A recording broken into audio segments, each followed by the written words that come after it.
Oh, no. Okay, good, very good. Good morning, co-banker George. I hope you had a nice weekend. I hope you really enjoyed the Super Bowl. For me, it's a little bit lopsided, so I kind of lost interest after the halftime. But hey, it's according to John, it was a great game. So, There was a lot of excitement for me. yeah. Well, I thought, are you rooting for the Eagles? I just I wanted a good game. I wanted someone to come out and prove that they were there and they Uh, should be there. You know what I mean? yeah, That's what I okay. really wanted. You know, if Okay. Well, it's that's going to be a good. three-peat, it was going to be a three-peat. That's good. As long as you enjoy it, that's all matters. Doesn't matter who won. So, yeah, but I hope you had a nice weekend. Well, the Chinese New Year's festivities are finally almost over. And the first 10 days of the Chinese New Year is supposed to be everybody's enjoying the New Year and have a lot of festivities. But now it's over, and so you should be ready back to work. And usually that February is a good month for real estate, and the weather is getting nicer as it's warmer, and people are getting more serious about the plan for the new year. So I hope you are doing some work in real estate and get some cold calling or the door knocking or whatever marketing tools that you'll be employing. Okay. So now with that, I would like to welcome all the affiliates. No, looks like they're all ready and talk to you, and let's begin with Nicole. Good morning, Nicole. Good morning, Peter. Good morning, Michelle and CB George Realty agents and affiliates. Thank you so much for this opportunity to join you this week. I'm excited. I hope you guys are too. As Peter said, Chinese New Year is almost behind us as celebrations, but it's a perfect time to get out as title reps are always saying prospecting, prospecting, prospecting. The next 45 days are key. As you know, the first 3 months of the year, there's not as much competition, right? So that's perfect for your buyers. Right now, if you're working with buyers, you need to try and push them to submit offers because they're not going to have as many people vying for the same properties. And, over the years, looking at statistics, the prices are much lower the first 3 months of the year. So, this is a perfect opportunity for your buyers to get in before springtime when other buyers are deciding to get off the fence and begin buying. So, reach out to myself or any of the other title reps. We're here to help you, to support you, to help you grow your business. And I have some tools and tips to share. So give me a call. I'll leave my information in the chat and look forward to helping you grow your business and partnering with you this year. Thank you so much. Have a fantastic week. Nicole and Yvonne, Fidelity National Title. Thank you, Nicole. How's Yvonne, by the way? I haven't seen her for a while now. She's been sick. She's going through some health things. So Oh, thank you for okay. asking. I'll send Yeah, my best thank you. regards. I will. Thank Okay. you. All right. Next is John Wax from Snap NHD. John? Thank you, Peter. Thank you all. I'm blessed to be a part of this meeting for so many years. And I just want to say again, Happy New Year. I'm glad that we're back to work. This is a great time to reach out to your sphere of influence. Go back to your fourth quarter, your second quarter from last year and touch base with those people because they'll be unexpected for you to give them a call and see how they're doing. See if they have any plans on doing any real estate transactions in 2025 and just letting them know that, hey, you're thinking about them. That's a huge thing, just like I think about you guys every single day. I do want to remind you that we do include the FHDS card form in the reports when it's in a high and very high severity fire zones. Remember the free renters report when you're doing your leases. And then we have the hazard preview, which is free. It allows you to see in-out determinations for fire, flood, earthquake, fault, seismic hazard. Just put the information in our screen. It comes up in seconds. And lastly, when you're working buyers, because that's what you're going to have to do, help them get them into new places, is check out the free supplemental tax estimator right on the website, and you can help them see how they can budget to get into new homes. I'll put my information in the chat. Let's have a great year. Keep positive. Things will get better, and we need to help everybody. And we are a family, and we're a community, and we will survive all the hazards that happened and all the terrible tragedies from these fires. Thank you.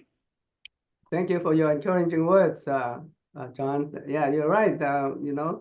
We have to persevere and consistent and persistent, and do the best we can, and things will turn around. Thank you very much. Okay, next is Yolanda Arenas from WFG. Good Yolanda, morning. good morning.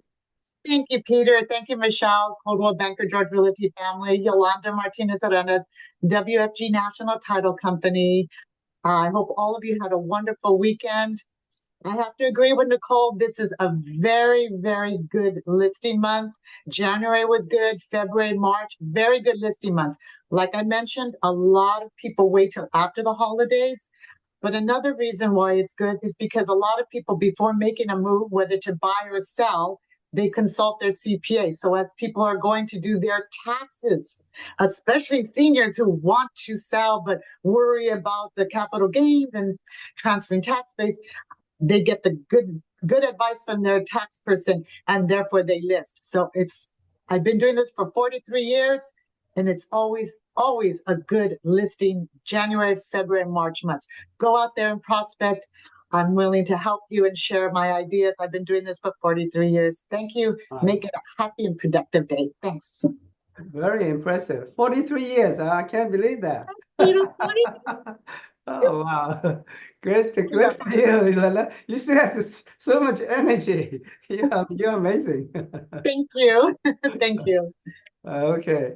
All right. Next is Yolanda. Unita Wu from HWA, the home warranty. Unita? Thank you, Peter. Morning. Thank you, Michelle. Good morning, everyone. Kong hei fa choi, Sinh Nian Kuai Le. I have to say it. You know that. Happy New Year.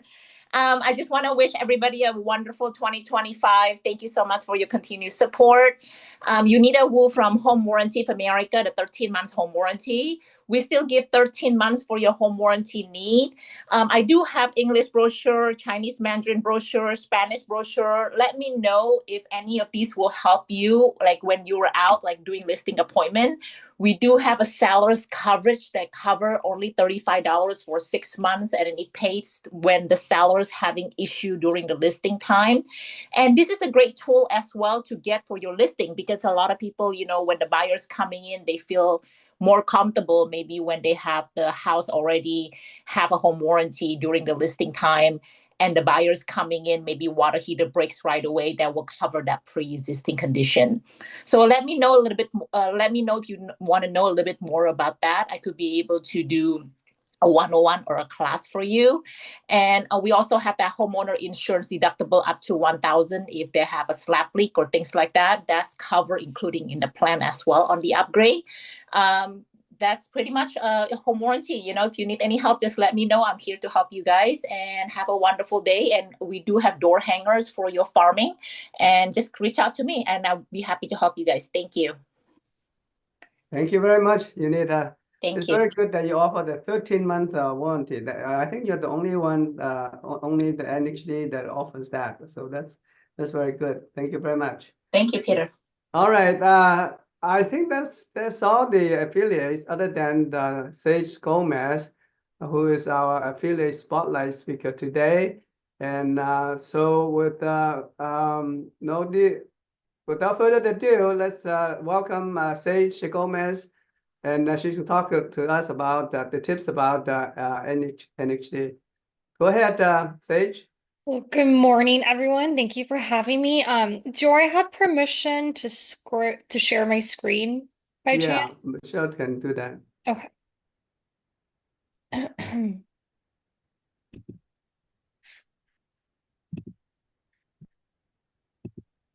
Okay, thank you. Share, let's see if that works. On. Okay. Share screen. Share. There we go. Can There you everyone go. see what I'm looking at? Yes. Great. That's good. All right. So I have about 15 minutes. Start the clock now. This is just our website, super easy. All we need from you is an APN number or an address in order to get your NHD. Super easy. But we're going to look at a sample report. You can always look at one of these sample reports anytime it is free. We have a long list of sample reports, whatever you are interested in, there it is. But today we're going to focus on residential.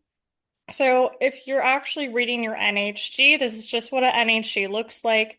Again, simple to the point. The property, who it was ordered by, and who it was billed to. Typically, it's ordered by who? Your TC or your escrow company, right? Or it's billed to your escrow company as well. So everything will be plain and simple right there for you to see. So this is actually brand spanking new. It came out within the last 2 weeks. We're going to tell you right up front, flood, fire, and tax. We've been getting requests over the last couple years, especially when it comes to the tax, Melrose. Can you please just put it up front? We want to know flat out if we're going to have to pay a Melrose tax. So we heard everyone and they made the upgrade. So we'll tell you whether or not you are in a flood zone, a fire zone, and now up front if you have to pay a Melrose tax or the 1915 Bond Act. So let's start at the top. We'll tell you which ones are going to require flood insurance, a simple yes or a no. And then right below, anything that has to do with fire zones, again, a simple yes or a no. So if you're located in a very high fire zone, a regular high fire zone, a very high fire zone, a state responsibility area, in a local responsibility area, or even a local city or county fire zone as well. So I know that's a lot of different types of fire zones, but if you're located in a very high fire zone, what do you have to do now? You have to fill out the CAR form, the Fire Hardy and Defensible Space Advisory. So we're going to make it a little bit easier on you. And if you do have to request a defensible space inspection, which you will have to do if you're located in a 1 to 4 unit property, again, located in a very high fire zone, and the property was built before 2010, you're going to have to fill out the CAR form Fire Hardy Defensible Space Advisory. And you will have to request a defensible space inspection. So this is only the second page. We're making it easier on you, and we're going to give you the link to request a defensible space inspection right there. We're going to give you the link to get more information about it as well. Also, keep in mind, not all of these defensible space inspections are done by CAL FIRE, and they might not be in CAL FIRE's jurisdiction. It could be in a local fire department's jurisdiction. Again, we're going to give you all the information you need to contact a local fire department in the event that you do not get this defensible space inspection from CAL FIRE. So hypothetically, say that you do request a defensible space inspection from CAL FIRE. They should get back to you within maybe 1 or 2 days, and they will tell you, hey, this is not in our jurisdiction. Look at your NHG. We'll make it easy for you. Telephone numbers are right there. Lastly, on this page, do you need to pay the Melrose tax? Do you need to pay the 1915 bond assessment tax? Right there up in front, we will tell you, which I love because I have had so many people say, I really wish it was just front and center for me to understand. And I'm very glad that they made this change within the report. There it is, front and center. So if you're selling property, say in San Bernardino County, you're probably going to be subject to a Melrose tax. There it is. Again, this is brand spanking new.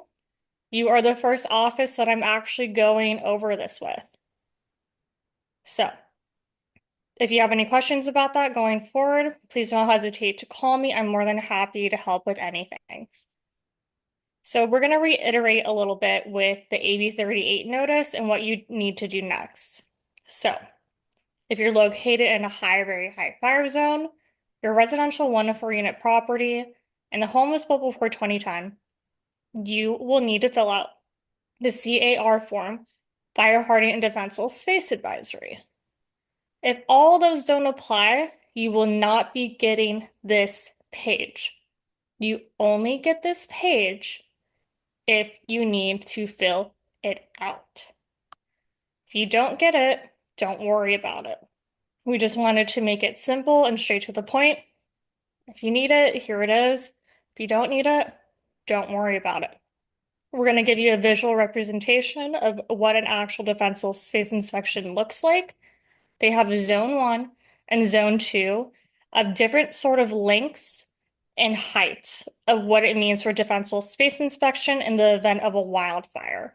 So that just means weed abatement, making sure that your front yard, your backyard, any sort of brush outside of the property is up to date with code maintenance so that in the event of a wildfire, if flying embers come, it's a windy day, the flying embers come, they go onto your property. If you have enough space between your home and all of the brush that you may have within your yard, you have a better percentage of saving your home.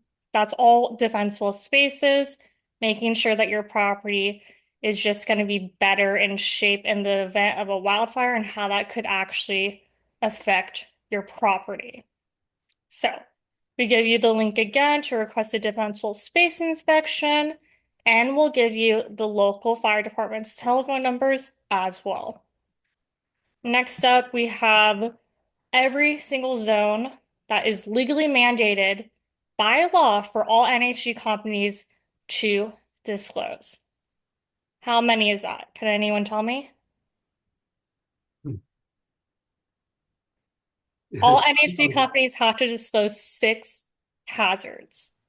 Other than that, we can put whatever we want in there. Is the NHG industry regulated or unregulated? It's unregulated. The reason it's unregulated, I wish I knew, but that's why when you look at NHG company to NHG company, the prices vary and the way that they share information varies as well. So, other than these 6 hazards, we can put whatever we want in there. So be very careful when you're choosing an NHG company, see what kind of language they're putting out there, because again, other than these 6, we can put whatever we want in there.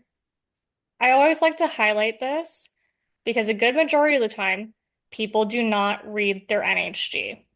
But these hazards may limit your ability to develop the property, obtain insurance, or even receive assistance after a natural disaster. That is a very important statement. These hazards may limit your ability to develop, obtain insurance, or receive assistance after a natural disaster. Please read your NHG. It has incredible information on it, regardless of what NHG company you're using. Please read your NHG, especially after all the horrific things that have been happening lately. The more information you have, the better for yourself. So, we got 7 minutes left. I'm going to go over this very quickly with you. So those 6 hazards that I described, what do all those have in common? What do you think 6 hazards that legally have to be mandated by law all have in common on your NHG to be disclosed? They all lead to insurance, to flood, to fire, to earthquake. They all lead to insurance. So the first one is going to be a special flood hazard area zone. So if you're in a flood zone, what do you have to get? Flood insurance. So FEMA has two different kinds of flood zones. They have Zone A and Zone V. Inland, exactly what it sounds like. Inland could be lakes, rivers, that sort of thing. And coastal, exactly what that sounds like, a beach. And they have it in a 100-year floodplain. So that means every once in 100 years, it is expected to flood. That is your special flood hazard area. Next up, we have areas of potential flooding from dam failures. So when I think of a dam, my mind automatically goes to the movies, and I think of this crazy huge dam that's going to break. That's where my mind goes. But a dam isn't just your typical dam. A dam is anything that is a body of water. So it could be a reservoir, anything that's going to collect any type of water, rainwater, sewage, any sort of water that they have to put into a dam. Do you have to get flood insurance for dams? Not necessarily. It just depends what kind of dam you're near. Next up, we have a state level high or very high fire zone.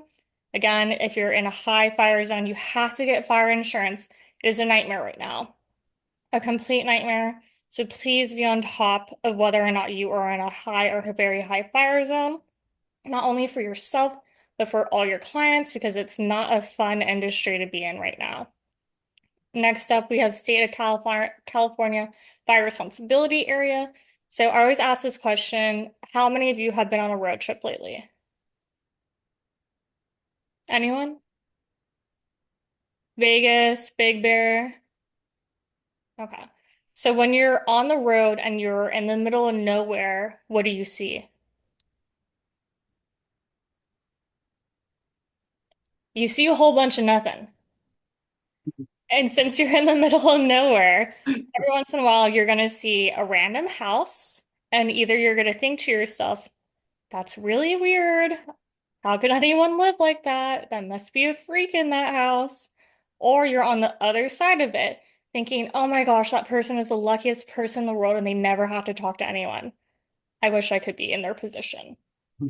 Since they are choosing to live in the middle of nowhere, they are choosing to have less access to emergency vehicles, choosing to have less access to fire departments, and choosing to have less access to hospitals. The state of California has a different expectation of fire prevention when it comes to this. So you may be subject to a state of California fire responsibility area if you're a little bit more out there. Lastly, we have the two earthquake fault zones. So Alquist Priolo earthquake fault zone, which is a fancy way of saying that you're on an earthquake fault zone. The number one thing you need to worry about this is if you are representing a buyer. You tell the buyer, you can build a pool, you can build an ADU, go for it. Close of escrow, a month passes, they go to the city and they try to get the permits. The city says, you can't build, you're on an earthquake fault zone. Who's going to get yelled at? The realtor. So if you're representing a buyer and they happen to be in an earthquake fault zone and they have the intention on building, please make your client aware. Lastly, you have a landslide and liquefaction. So these are different types of earthquake fault zones as well. Landslide is super easy. Anything that is on top of a slope or bottom of a slope, landslide, home on top, home on bottom, super easy. Liquefaction, it gets a little bit more trickier. So the best way to describe liquefaction is you go to the beach, you put your feet in the sand, and then the water comes up and the water goes back down. What happens to your feet? You sink. So you sink over time. That's liquefaction. It can happen anywhere. It's super rare, but it does occur. Your NHG will let you know. So to close out, we will put the fire hardening and defensible space advisory on your NHG if you need to fill it out. You can always use me as a reference in order to help not only you, but your seller and your buyer on how to fill out this form. This form gets a little bit tricky and a little bit confusing, but that's not a problem. I have no issue, again, going over it with you, your buyer, or your seller on how to fill out this form. You already have a lot to do as a realtor in general. So please, when you get to this form, give me a call and I will make it simple and easy. I'm not going to make it complicated and we can get this done together. But the buyer and the seller both have to sign this form. So regardless of what side you're on, you'll have to be involved no matter what. So in close, I just want to say thank you guys all for taking the time to be here today. And again, when you do stumble upon that CAR form, the Firefighting Defensible Space Advisory, I hope you never have to fill it out, but you will eventually. And that's when I can come in and I'm more than happy to address it with you or any of your clients. So, and one last thing, my NHG, we're backed by 10 million in E&O insurance. And in our terms and conditions, we not only protect the broker, we protect the agent, the escrow company, the transaction coordinator, even the office manager, everyone involved. We've been around for over 20 plus years. We haven't had one lawsuit, knock on wood. But we have your back, and we not only have your back, but we have your entire team's back. So if you need anything at all in regards to natural hazard disclosure, I'm more than happy to help you. And I did it right in 15 minutes. So Very thank you good. guys. Very good, Sage. I do have a question. No, it's for the Melrose situation. If you forgot to put that Melrose in, and in fact, if it in the Melrose district, would your E&O insurance cover that mistake? Ours, yeah, anything that we do faulty on our end, Mm-hmm. it would be our fault. So we would Okay. protect it. Nothing is on your end. If we make a mistake that's in the report, it's not Right. on you, it's on us. That's great. That's great. And how much do you know what percentage of the houses are in the Melrose in California? I wish I could give you an average. I know in San Bernardino, there's a high likelihood that you're going to be in a Melrose. Any sort of county that's up and growing, you're going to be in a Melrose. But I could look up the percentage and give it to you then. Off the top of my head, I'm not sure. Oh, okay. Thank you anyway. All right. Thank you so much for your very concise and review on the NHD. It is very good information. Thank you for doing that for us today. Thank you. Thanks for having me. Yeah. All right. Do we have any affiliate who came in late that want to speak? Okay. If not, then we'll move on. Well, I do have about a few announcements to make before we go on to the company business. First of all, we have the legal seminar, the annual legal seminar by our corporate counsel, Brian Smith, this Wednesday, which is 2 days from now. And it's going to be at 10 o'clock. Usually we will have a hybrid in the office, but I'm not sure whether we will have in person now that we have a very messy training room because we are undergoing the remodeling in the Alhambra office. So I shall keep you posted. But anyway, you can attend the seminar via Zoom. Okay, so it'll be very convenient for you.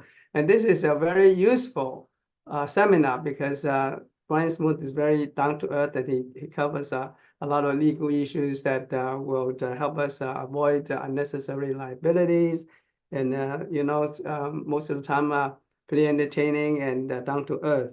So your time will not be wasted in this seminar. Okay, so hope you can all attend. And then we do have a Friday training, and this time we are going to review the car commercial selling, buy and sell agreements, the car form, not the AIR. So Michelle will be hosting this training, then I will be assisting her as well. So hope you can attend.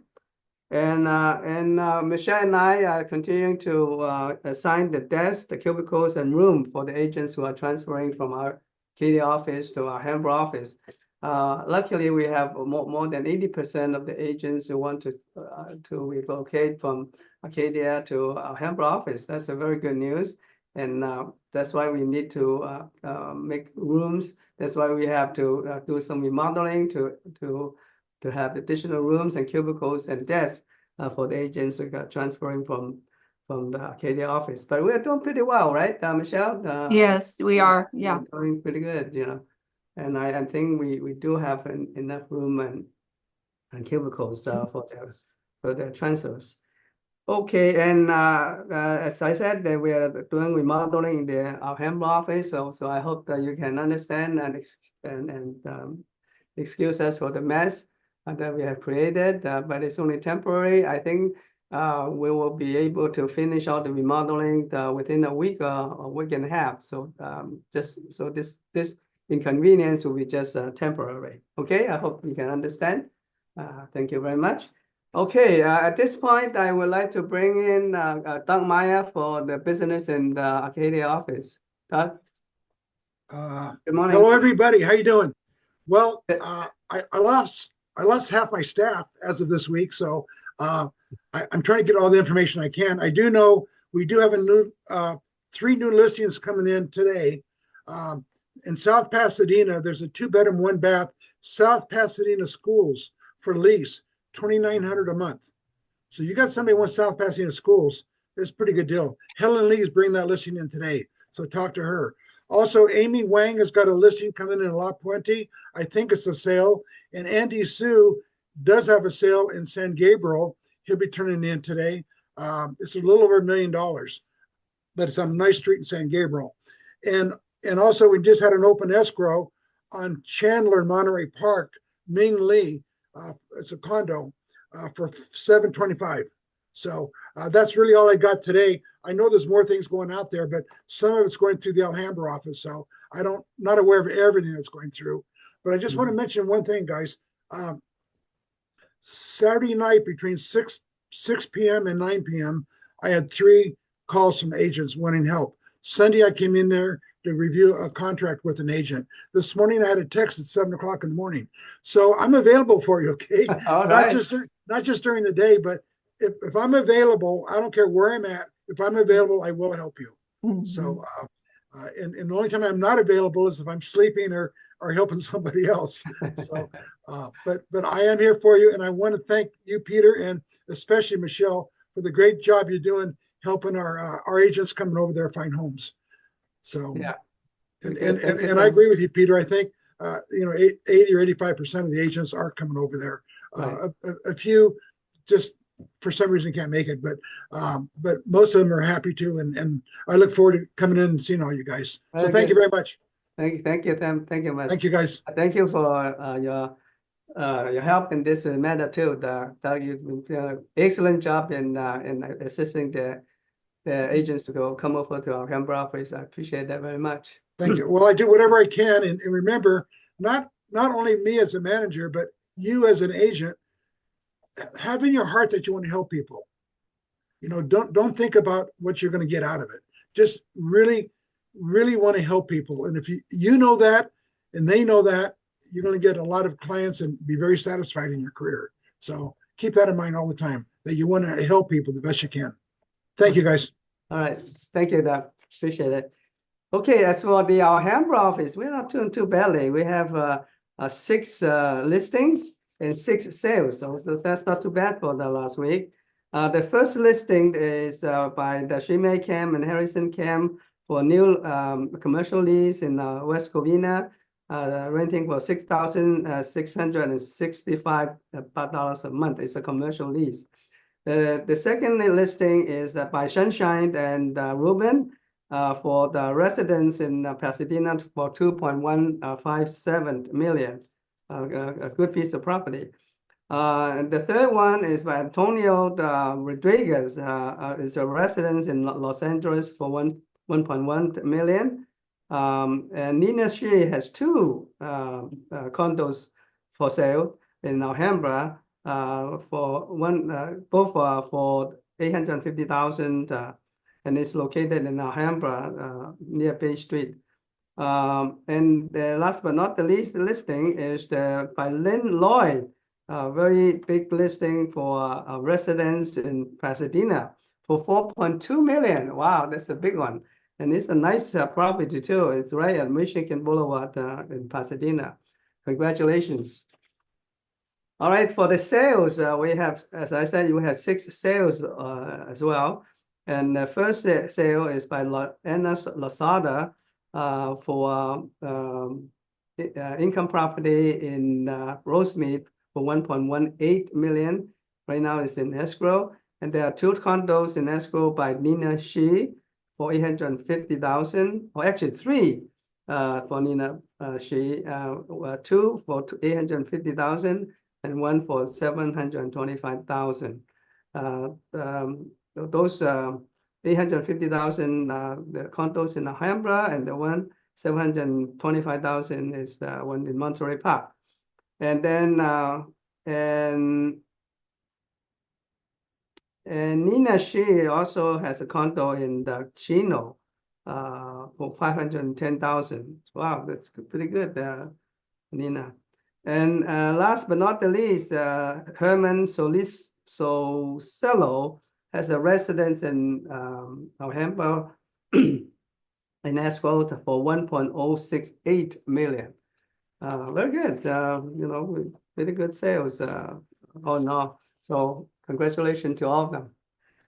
Okay, with that, is there any more people, any more sales that are not listed or listing not listed, or any reduction in price for anybody? It's time to speak up and tell us. Or anybody want to share about the properties? It's time to speak up. Well, I guess you guys are kind of quiet today, huh? Okay. All right. That time-wise, we're doing pretty good. So, all right. If not, then I will go to my sharing today right away. And then I have a lot of talks from people just on the daily conversation, asking me about how the impact on the January fire, and also the federal state of the interest rate. And this is a very, very hot topic, and I just want to share some of my thoughts about it, and how you can speak to your buyers or sellers about the impacts on their housing by those two factors. Okay. Okay, as you know, that we had a very big fire in January of 2025. We started the year with such a disaster, and everybody's kind of shocked by that. And that it did affect the housing market a lot. And then, as a matter of fact, the sales dropped from nearly 15 per week to just 5 in the last 2 weeks. So it's representing a 70% decline on the sales of the residents. And winter is typically a slow time for the housing market in general, but this drop is particularly noticeable, and it's more than what we expected. So we did have a big impact. The fire did have a big impact on the housing industry. But luckily, there's some kind of market recovery, and we can see that there are more activities here in the community already. The pending sale rose even in the impacted city, and there are more escrows opened in the rest of the states. And of course, the buyers will expect tighter inventory because of the fire, but they may be a time that they are motivated to move forward now, because we realize that, hey, the market has been depressed for a while, and now it's time to really go back to the market and bargain for some properties that are not usually on the market, and they may be more willing to buy. So that's encouraging news. The inventory too, that shows that the supply has been expected to be outweighed by it outweighed the impacts to the demand, and although that the you know, it shortened a lot of the supply in that area, and the people are still willing to buy. So there's a little imbalance in the supply and demand, and it has more effect on the supply and the demand. So the inventory may be inching up a little bit, but the supply will counteract that movement also.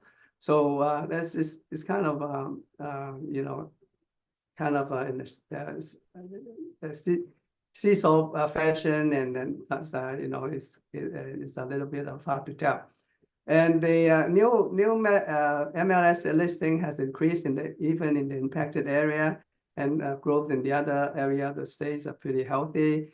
And so I think the inventory trends are coming back and getting more into inventory, and people may be more willing to sell now.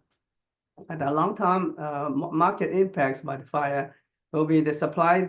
Of course, it will impact the supply more than the demand. Then some residents may also choose to relocate there rather than rebuild, and so the supply in that affected area will be diminished, and so the prices will be going up too, and there will be more competition for the buyers as far as residents are concerned. And so you can see that this is the historical pattern is similar in other wildfires in the Santa Rosa, Paradise, and during the Thomas fire. So this is pretty much to be expected.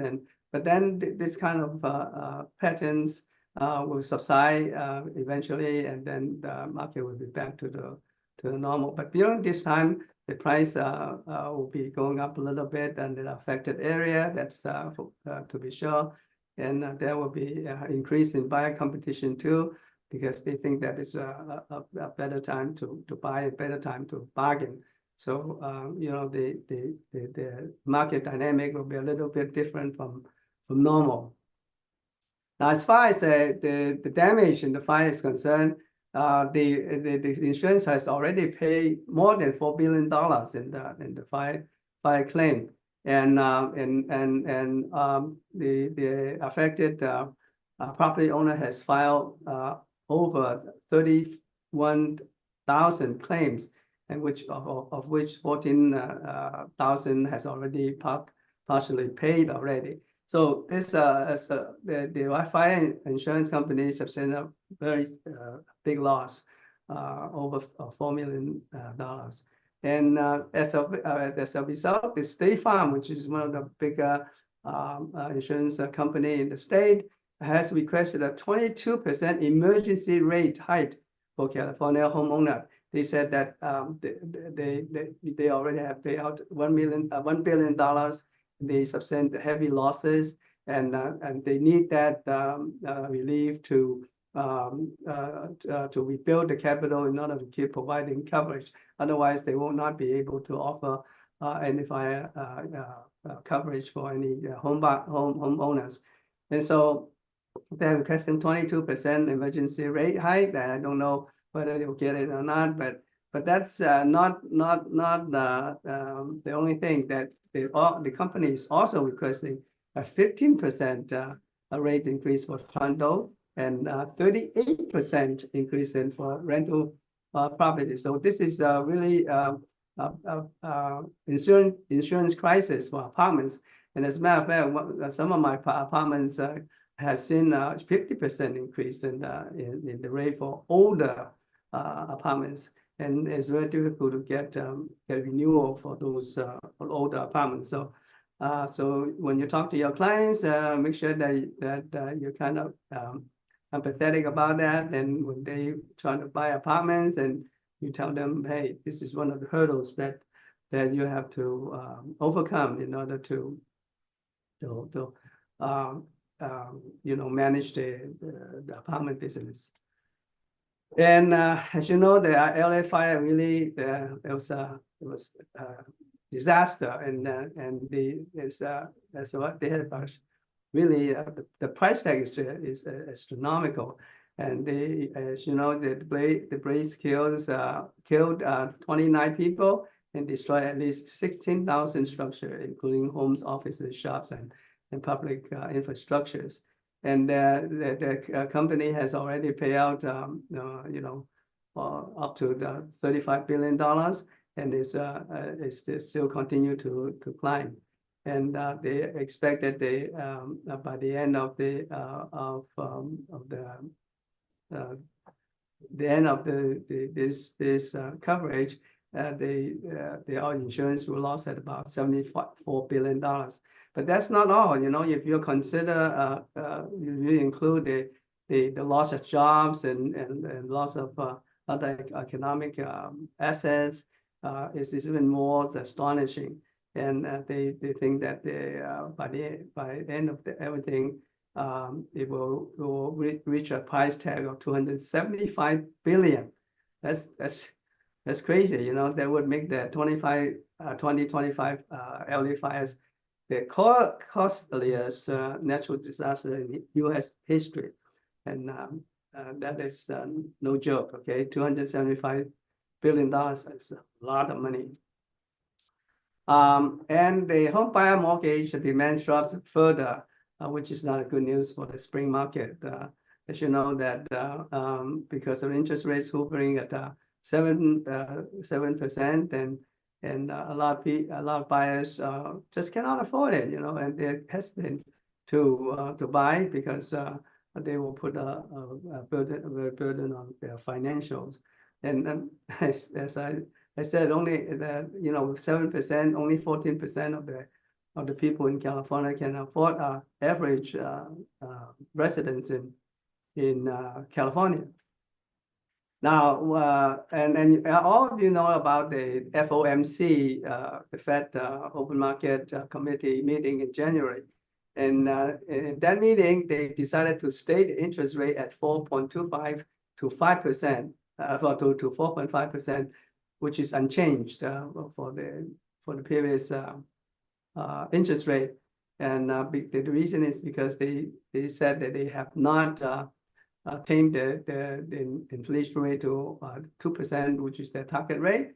And also the economy seems to be not at all recessive, and not to the recession point yet. So they still think that the job market is healthy. So they are hesitant to reduce further the interest rates. But that is not good for the housing because you know, without the reduction in interest, the mortgage just still keep on hovering at 7%, and 7%, and only 14% of the people in California can afford to buy an average house in California, which is like 927,000 for single family residence, an average median price single family residence in California. So that is not a good picture because you know, with such a low affordability, the housing market would be further depressed. And so as I said, you know, the 7% interest rate is not going to encourage the buyers to buy. Probably, especially and when the price is stubbornly high, and the price didn't drop because the supply is still, you know, a lot shorter than the demand. You know, a lot of people want to buy houses, but not too many inventories, and so the price didn't go down. So the 7% is a pretty hefty price for the first time buyers. That is why the mortgage rates dropped down further. And you know, the broader economic environment is that the price will stay high, and the supply will also stay high, and there aren't too many people who can afford to buy you know, first time home. And so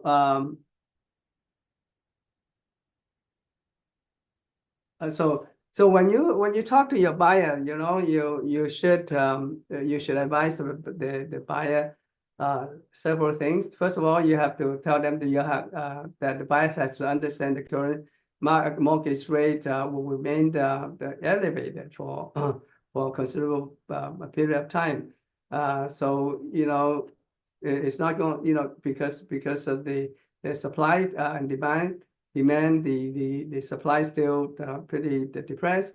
So even though the demand is not has not increased considerably, the affordability was still pretty low. So as I said, 14% is probably the lowest in the last 3 decades. And then you talk to your buyer saying that, hey, if you're really expecting the interest rate to go down, don't. And if you want to buy the property, you have to buy the bullets, and hopefully that when a situation that comes opportunity comes in your way, you have to grab it. And then also you focus on the affordability, and it depends on your financial situation, how much you can afford. If you can at mortgage of 7%, you can afford a house at 900,000. Don't buy a house more than $1 million. Because that will put a lot of burden on your financial situations. And also you get pre-approved for mortgage, because in a competitive housing market with limited inventory, you have to plan ahead. You have to get arranged to your lender beforehand, because once you get the property, sometimes it's a little bit difficult to get financing, so you lose the opportunity. So you have to plan ahead and get a pre-approved mortgage. And also you have to evaluate the market carefully, and you have to know the market. You're a real estate agent, so you just presume to understand the market and then explain it to your client and intelligently, so that the client will know what to expect and how to analyze their own situations. So stay informed about the housing market trend in your area, and look for areas with a slower price growth or motivated sellers. So we have to do the homework for your client, so that when you pitch it to the client will understand it and also willing to go into the deal with you. Okay. And then also you have to be patient and flexible.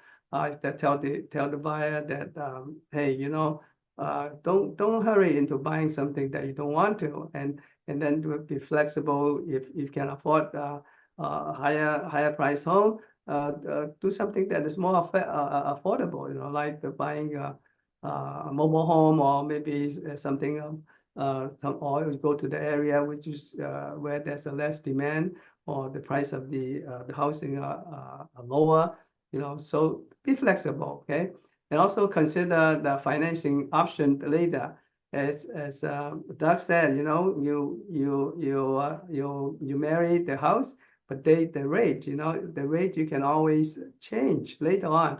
But when you buy the house, there's only certain opportunity. If you like the house, they might not, the same house may not come back later. So you buy the house, and then you expect, hopefully that the rate later on you can refinance in a low interest rate, because the low interest rate is not locked in forever. You can always have the option to refinance, right? On a later date, when the mortgage rates comes down, you can always do that.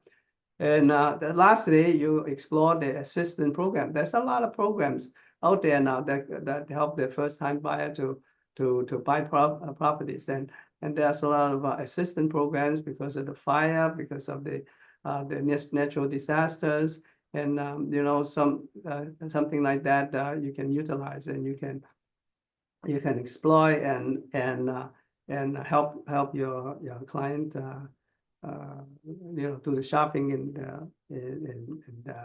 the residences. So All right, so I mean, and this time you have to be creative, and the more creative you are, and more connection you are, the more successful you'll become. So with that, I would like to stop here to entertain any questions, if there's any. Anybody want to dive in and comment on this situation? I think we just have to be steadfast, stick it, and help out people. That's the only thing we can do. Yeah. And educate them because they're scared. A lot of people are scared to get into the market. If they get the right education and the right guidance, I think they'll be more inclined to work with you, and then you'll get some deals going. But I think that's what you need to do. Reach out to the sphere of influence, and if you have any questions regarding NHD, the FHDS, you got a little bit of information that was not quite right. It is not required to get the inspection for the home hardening and defensible space. It can be put off to the buyer. And if you look at my training that you have available to you, or you want to go one-on-one, please reach out to me. And there are exceptions to filling out the FHDS card form. I'm here to help. And thank you for allowing us to be here. And let's do this, man. We're in the second month of the first quarter, and this is the time you got to push hard. I'm here for you. Thank you. Very good, John. Well said. Thank you very much. Any other comments? I got a question for John. Okay, Buddy. Buddy, yes. Yes. With regards to the areas impacted by the fire, now the neighboring cities that where houses are still available for sale, are these areas also contaminated with environmental hazards because of the fire, the debris that were left behind? This was brought up in one of I had a potential buyer that over the weekend, and they were asking about that. There are areas like Superfund sites and things like that have contaminated water. It's too early to tell what contamination or environmental impact removing these materials from the area are going to be at this point. If they are reported to the governmental agencies, yes, that would appear in the report. But removing the materials from the homes at this time, I don't know if that's going to reach a governmental agency to report, hey, this is hazardous, and you need to look out for it. And then what the proximity, because we give proximity to the hazard to that property. So I think it's too early because they're right now in the process of removing all these contaminants. Does that answer your question? Not totally. Their concern that they brought up is like with all those debris still existing on the areas. So let's say it's Altadena and Pasadena where the affected areas happened. Now you want to buy, let's say, in Monrovia or probably Duarte or Arcadia, around those areas, or probably La Cañada. These areas are neighboring cities of Altadena and Pasadena. Yes. Now the air that we have, the wind and all these things, with all those debris still lying down over there, won't the residents be contaminated with all these hazards lying down around the area? Again, not necessarily, but again, it has to be reported to an agency, and then also they have to go in there and then check the area. Hazmat people, the EPA, all that, they have to go in there and check to see what kind of environmental hazard it's going to cause. Yes, there is stuff there that's not healthy to you, and especially after it got burned, it went up into the air, and who knows if it went into the groundwater. But right now, this is the only thing that we can tell you. We can tell you what's reported. Any of the companies can tell you what's reported in the governmental sites, but we can't actually tell you that specific property.